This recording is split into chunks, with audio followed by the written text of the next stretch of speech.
Alleloia, midira ny Jehova ry any an-danitra, midira azy any ambony, midira azy ry anjelony rehetra, midira azy ry miaramilany rehetra, midira azy ry masoandro amam-bolana.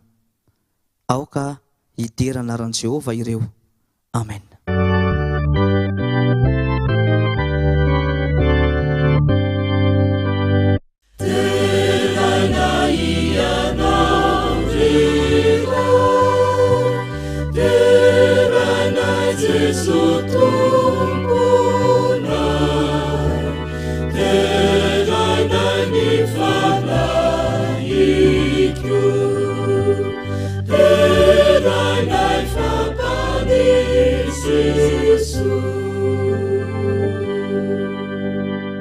Andriamanitra rainay io, misaotranao izay noho izao fotoana mahafinaritra mamy iarahana aminao izao. Mangataka izay Tompo mba anatrehanao izao fotoana izao, ary irianay mba ho feno ny voninahitra ao izao fotoana iarahana aminao izao. Amin'ny anaran'i Jesosy no hanonanay izany vavaka izany. Amen.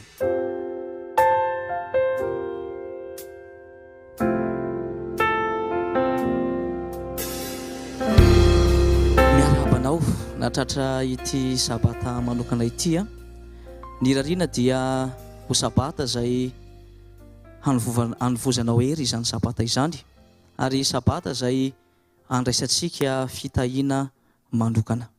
Hitahianao Andriamanitra. Amen.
araka nokatra ny baiboly isika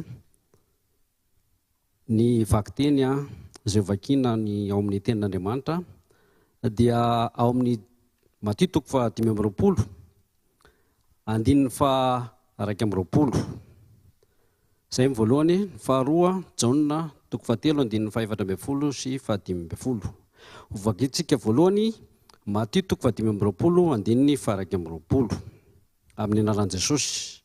Hoy ny tompony taminy, tsara izany ry mpanompo tsara sady mahatoky, nahatoky tamin'ny kely ianao dia ho tondreko mpanapaka ny be, midira amin'ny fifalian'ny tomponao.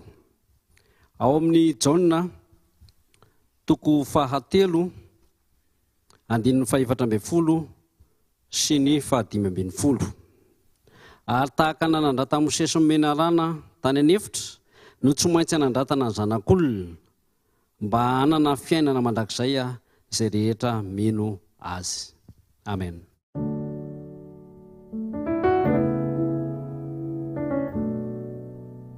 Manasa antsika rehetra tompoko hivavaka.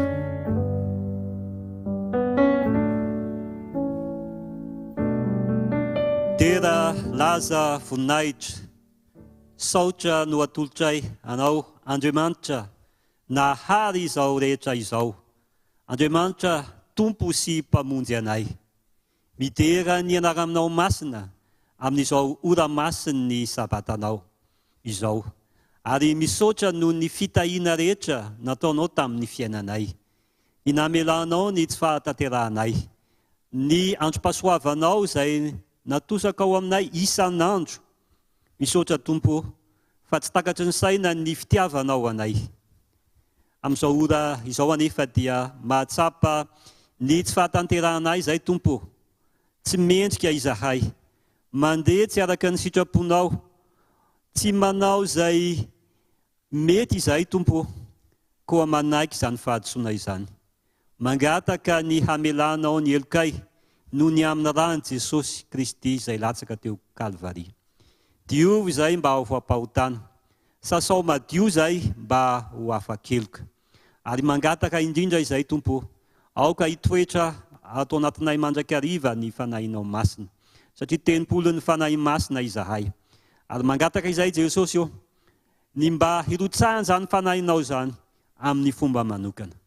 Tanterahanao tompo ny teny fikasanao noho amin'ny sabata, ny hanamasinanao anay, ary ny tahinao anay ihany koa, atinay mba ho fantatra ny anaranao, satria famantarana izany sabata izany.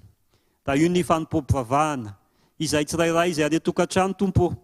Aoka atsapa ny fanatrehanao manokana, atsapa ny fifaliana miaraka aminao. Noho ny anaran'i Jesosy Kristy no nanonako izany vavaka izany.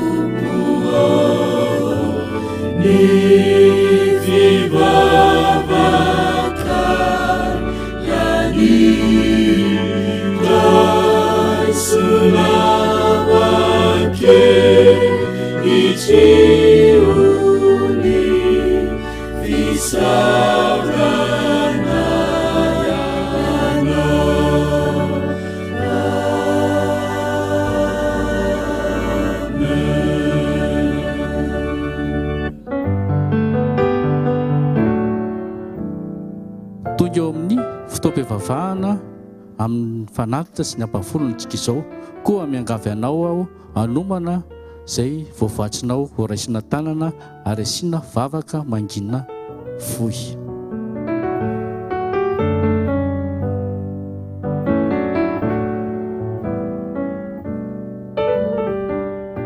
Ary ny fahamarin'Andriamanitra dia ny soloany lainga ka nanaja sy nanompo ny zavatra natao izy fa tsy ny mpanao izay saorana mandrakizay. Amen. Romanina 1:5-20. Ny zavatra rehetra ao amin'ny fiainantsika akoatra ny miankina amin'Andriamanitra dia lasa ataontsika ohatra ny Andriamanitra tsy izy, ohatra ny fitadiavam-bola, ny fiainana andavanandro zay natonga ny romanina sy ny grika nanana an'ireo andriamanitra isan-karazan'ireo raha tsy tononona fotsiny ny hoe Hephaestus zay andriamanitry ny asa na Mamona andriamanitry ny vola.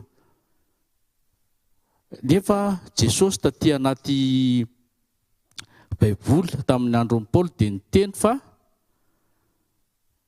Lioka 4:17 Lioka 4:17 no manao hoe tsy misy olona manompotompo roa fa ny anankiray ho alany ary ny anankiray ho tiany, na ny anankiray ho ombany na ny anankiray ho amavony.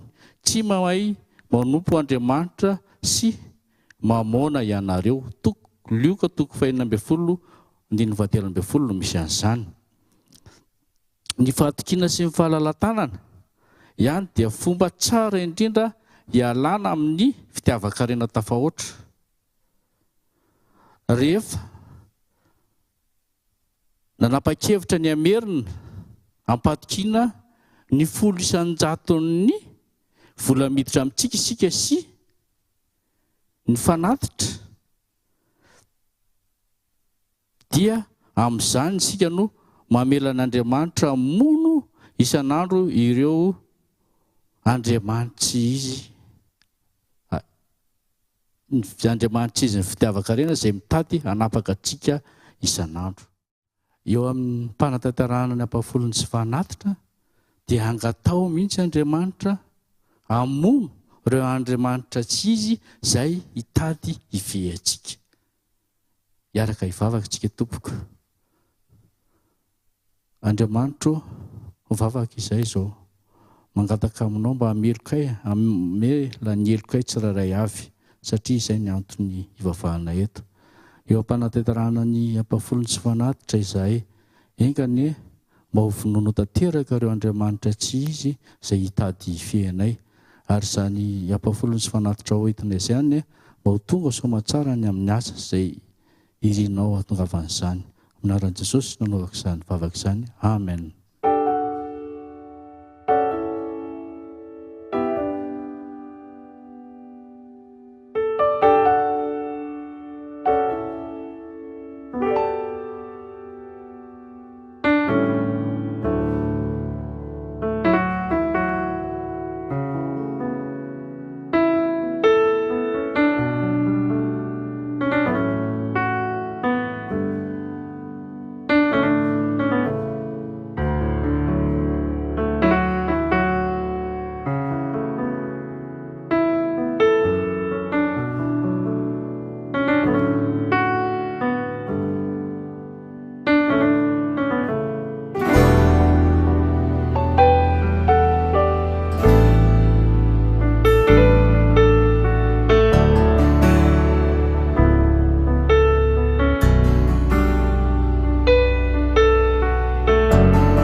miarabantsika rakizy na tratra ity sabatsy ity ankehitriny a dia tonga eo amin'ny fotoana natokana ho anareo mialohan'izany a dia araka hivavaka isika raha eo ankehitriny a raha tonga amin'izao fotoana natokana ho anankizy izao zahay a mangataka ny famelan-keloko avy aminao mamondrafo mamelany elokay ary tsainy fa nanao hitoetra anatinay andraisanay ny teninao ary mitenena vavonina iainanao izahay amin'ny anaran'i Jesosy amen.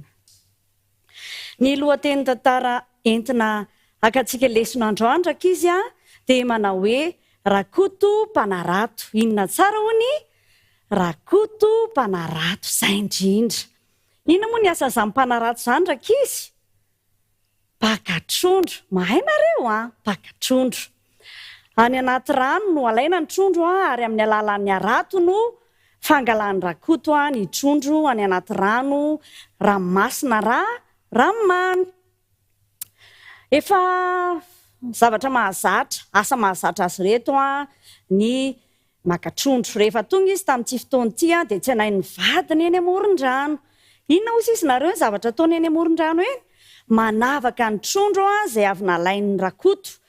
Avana ny trondro vaventy a ohatra n'ity trondro ity.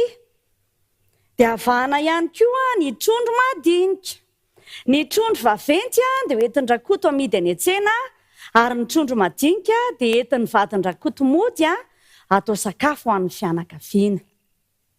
Rehefa vita izay a dia samy mandeha any amin'ny lalana izy mivady a ary rehefa tonga any an-trano ramatoa dia mikarakara ny trondro madinika.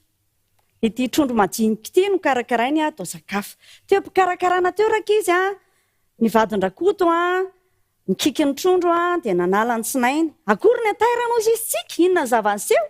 Nahita vatosoa sarobidy tao anatin'ny kibon'ny trondro izy. Taitra izy sady faly manao hoe afaka mifahantrana satria vatosoa sarobidy no hitany tao anatin'ny kibon'ny trondro. Napiriminy tsara vatosoa ny mikarakarainy tsara ny sakafo a miandry any rakoto a ho tonga ao an-trano izy. Rehefa tonga rakoto a faly izy a nilaza ny zavatra hitany. Ory dada, nahita vatosoa sarobidy tao anatin'ny kibon'ny trondro aho ozy. Zay tsika voatavavoaka amin'ny fiainana. Avadika tsika vola izy ity ka inona no atao? Lasa mifampiresaka teo izy mivady ary nanontany hevitra tamin'ny manodidina azy hoe inona no tokony ataonay? Dia nitenen'ny olona hoe tsisy manam-bola hividianana an'iny eto an-tanàna fa mandeha ihany eto any amin'ny mpanjaka fa ny mpanjaka rery ihany no afaka manana vola hividianana an'iny.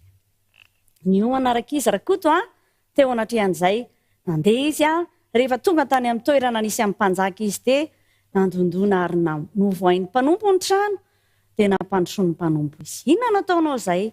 Dia ozy izy rakoto hoe te eo amin'ny mpanjaka fa misy zavatra sarobidy asehoko azy. Teo anatrehan'izay dia tonga ny mpanjaka ary nanontany hoe fa iza moa ianao ary inona ny antondianao?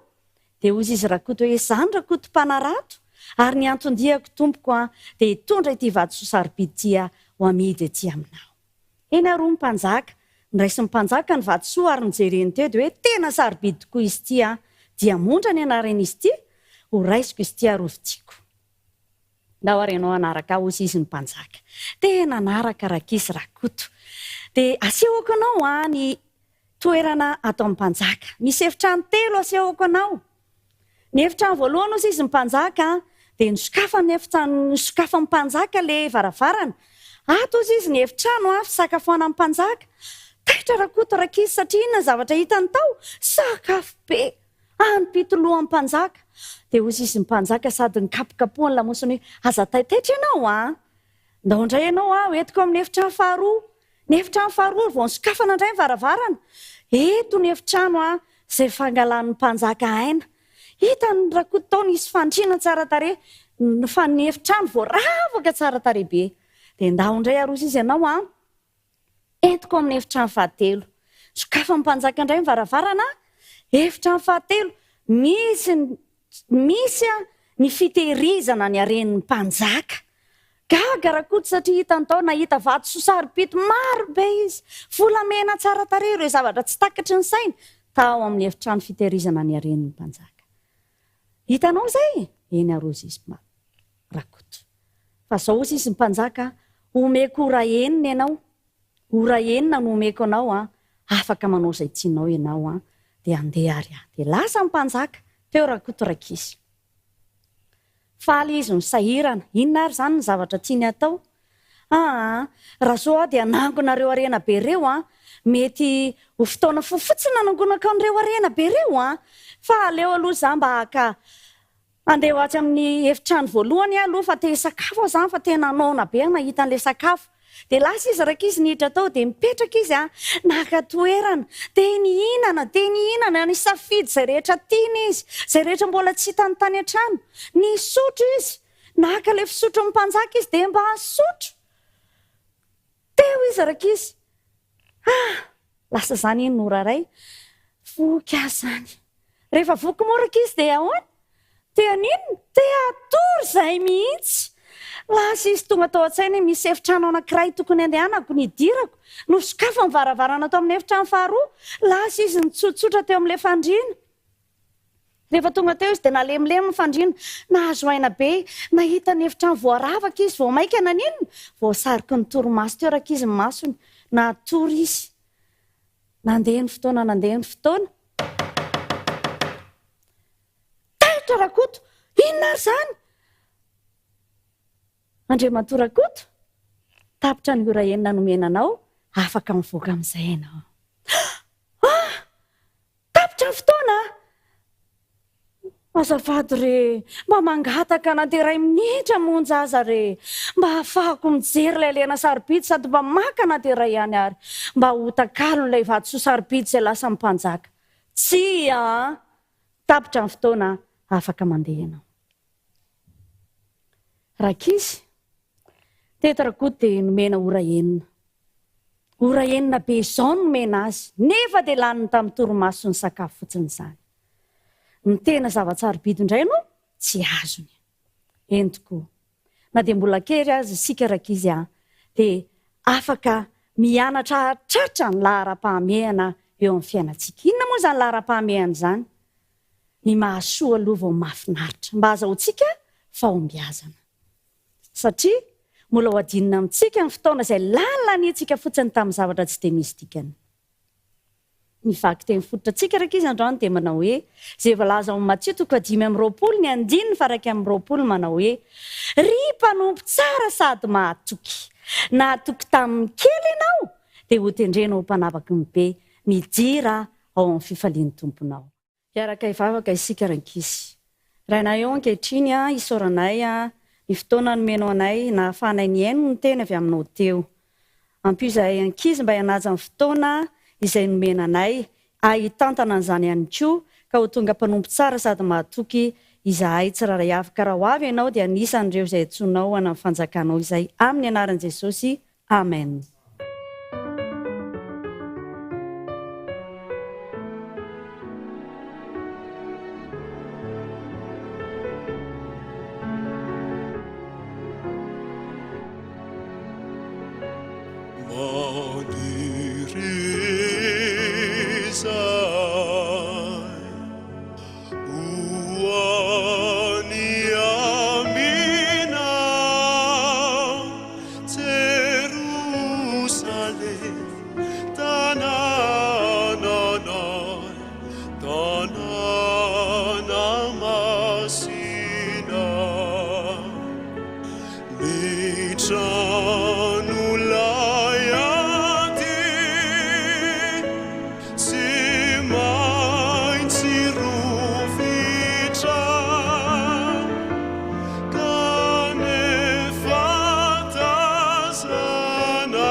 faly miarabanao natratra indray izao fotoana sarobidy afatsika miara-mianatra ny tenin'Andriamanitra. Andray ny afatra isika amin'ity sabata ity. Tiako ny sarika ny saintsika tsiraray avy amin'ny lohahevitra lehibe anankiray nampitondraina toy izao manao hoe maty ho antsika Kristy. Misy fomba fiheverana fa tsy afa-miala amin'ny fahafatesana sy ny hetra ny olona. Tsy marina tanteraka izany. Afaka miala amin'ny hetra isika, saingy tsy afa-miala amin'ny fahafatesana. Mety azo ny atao ny mampiemitra taona vitsivitsy ny fahafatesana, saingy na hoela na hoaingana dia ho tonga mandrakariva izany fahafatesana izany. Ary satria fantatsika fa ny toerana iray ihany aloha no iafaran'ny maty, na ny marina zany na ny ratsy fanahy, dia zava-dehibe ho antsika ny fanantenana ny amin'ny fitsanganana amin'ny maty. Arak'izay voalaza ny Paul manao hoe raha tsy eo izany fanantenana izany dia ho very ihany koa izay efa nodimandry ao amin'ny Kristy. Zay ny voalaza ao amin'ny Koritianina voalohany 5:9-20. Raha sanatry tokoa moka tsy nitsangana tamin'ny maty Jesosy, dia inona no antony anantenantsika azy? Foana tanteraka ny finoantsika ary foana ihany koa ny fivavahantsika aminy. Ry mpiara-mianatra malala, melohany hamoaboasantsika izany lohahevitra lehibe hoe maty ho antsika Kristy, dia tiako nitondrantsika ambavaka mba andraisantsika ny fanahy masina. Iaraka hivavaka isika. Andriamanitra, tonga amin'ny fotoana sarobidy izay, andraisana ny afatra avy aminao, koa dia irinay mba hitoera ny fanahinao, omeo anay ny fanahy masina ary sokafo ny sainay mba azahoanay mahafantatra sy mahatakatra izay tianao ho ambara aminay. Ny anaran'i Jesosy no hanonanay ny vavaka. Amen.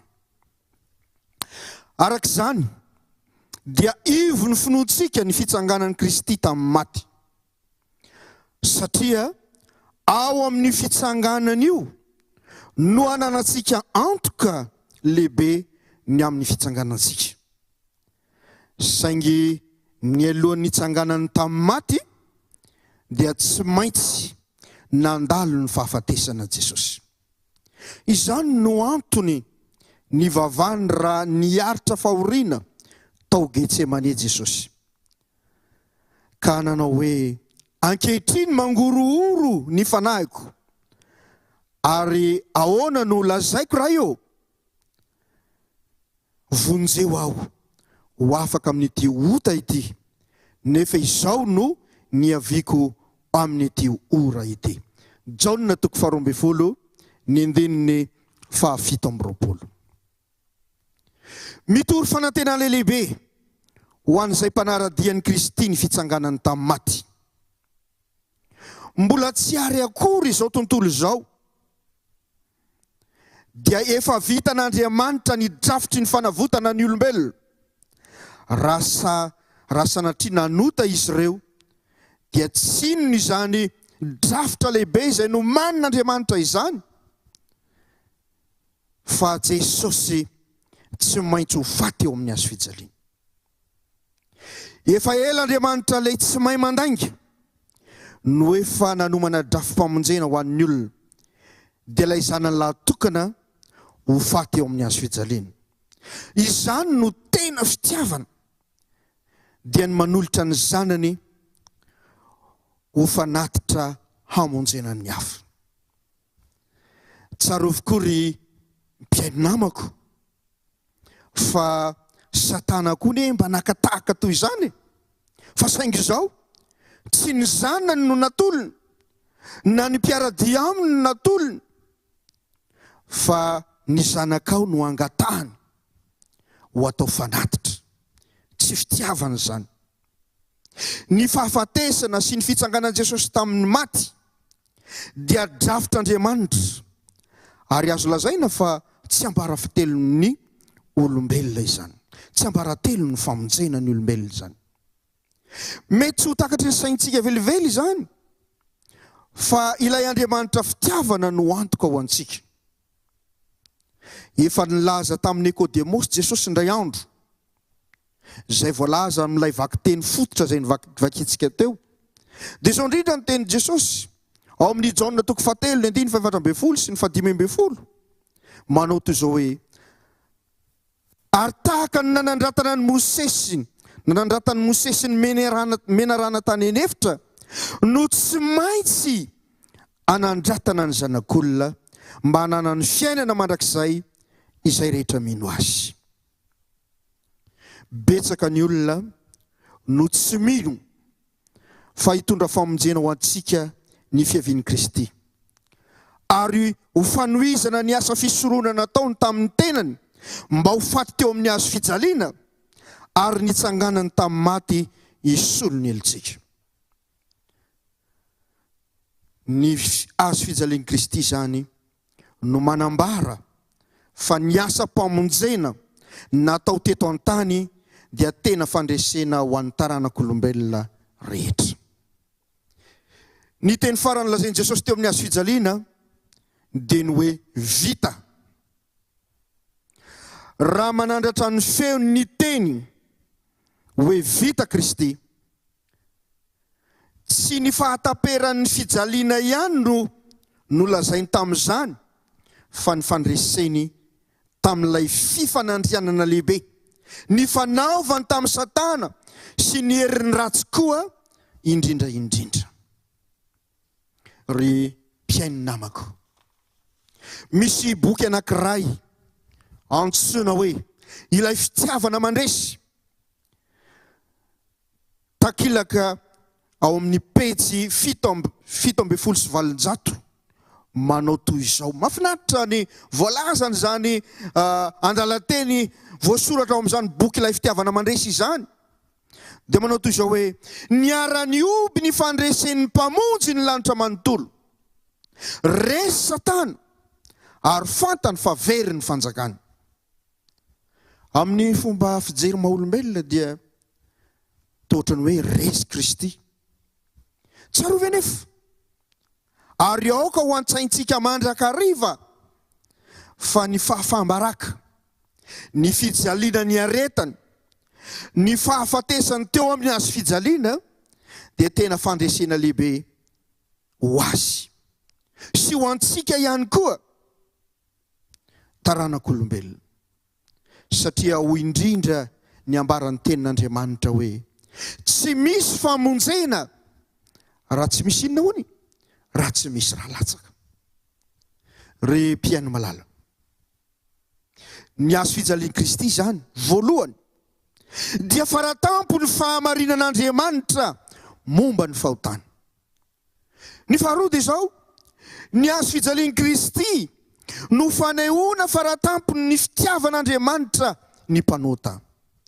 Ary ny fahatelo, ny hazo fijalian'i Kristy no loharano-kely lehibe hanapahana ny fatorany fahotany. Ny fahaefatra, ny hazo fijalian'i Kristy no hoany fanantenana ho antsika ny amin'ny fiainana mandrakizay. Ary ny fahadimy dia ny hazo fijalian'i Kristy no hoany fanefitra hisorohana ny fikomiana amin'ny hoavy eo amin'izao rehetra izao. Izao indrindra no voalaza ao amin'ny Apokalipsy 7. Apokalipsy 7 ny andininy 17 vakitsika amin'ny anaran'i Jesosy. Ary ny anankiray tamin'ny loholona namalika nanao taminy hoe: iza moa ireto miakanjo fotsy lava, ary avy taiza izy? Fa hoy izao taminy: tompoko, ianao no mahalala. Dia hoy izy tamiko: ireno avy amin'ny fahoriana lehibe, ary ny akanjo no sasany sy nofitsiny tamin'ny rano zanak'ondry. Ary noho izany dia mitoetra eo amin'ny seza fiandrianana Andriamanitra izy ka manompo azy andro aman'alina eo amin'ny tempoly. Ary ilay mipetraka eo ambony seza fiandrianana dia hamelatra ny tranolainy handrakotra azy. Tsy honona nangetaeta intsony ireo, ary tsy haninona azy ny masoandro na izay hafananakory. Fa ny zanak'ondry izay eo afovoan'ny seza fiandrianana no mpiandry azy ka hitondra azy ho amin'ny loharanony ranonaina ary ho fifan'Andriamanitra ny ranomaso rehetra amin'ny masony. Mahafinaritra izany ry mpiaino malala.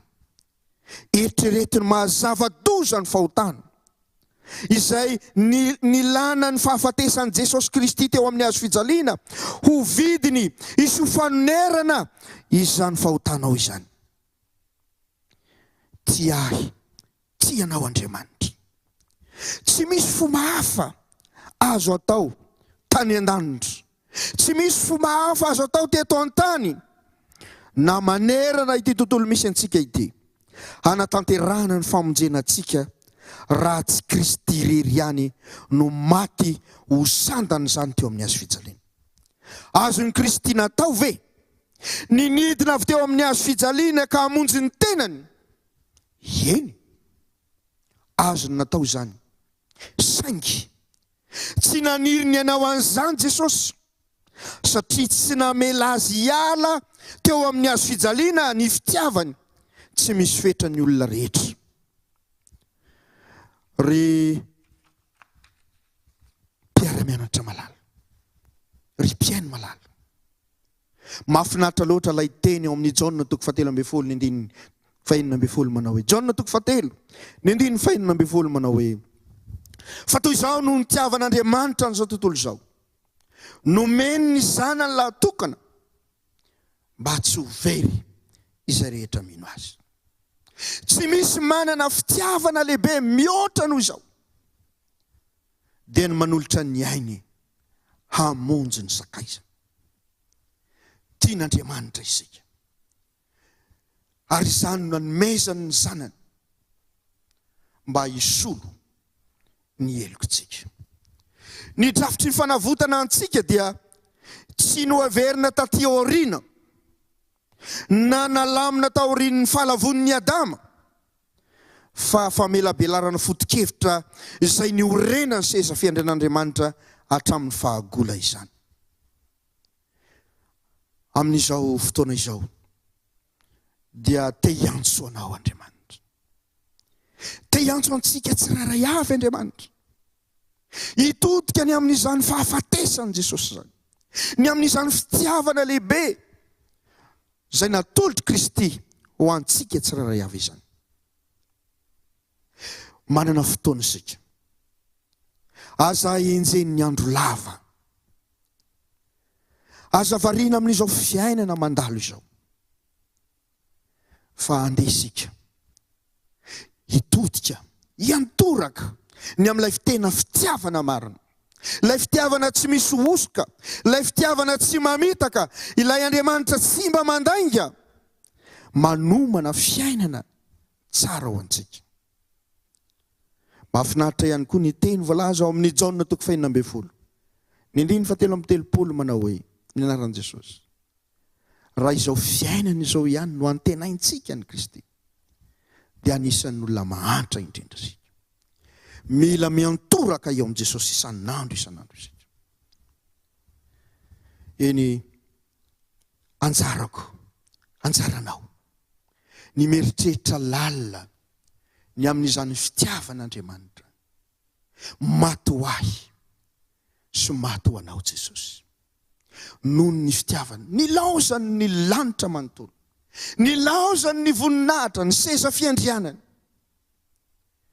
Tiany loatra isika, nanaiky ho tonga olombelona izy, nanaiky hatramin'ny fahafatesana izy, dia ilay fahafatesana ratsy indrindra, dia ilay fahafatesana teo amin'ny hazo fijaliana.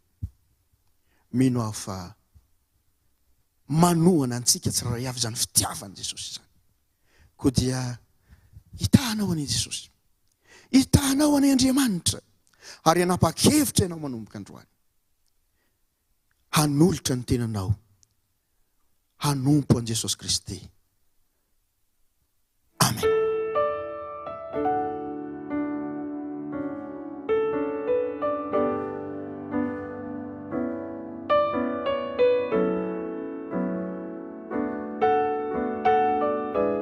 Isorantsika manokan'Andriamanitra noho ny fotoana mamy sy sarobidy izay niarantsika tamin'ity sabata ity.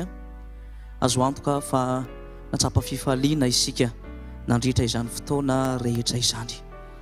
Isorantsika ihany koa ny mpanompony izay nanaiko fitaovana hitondra izany afatra lehibe mifono ny fitiavan'Andriamanitra izany dia nanolorany an Jesosy Kristy mba hanavitra antsika tsara avy. Andeha ho fehany izany afatra lehibe izany dia andeha ataontsika ny hira fideranan'Andriamanitra dia ny laharana fa 400.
Rainay izay any an-danitro, misaotra noho ny fitiavanao, tsy takatry ny saina tsy manapetra, ny nanoloranao an Jesosy Kristy.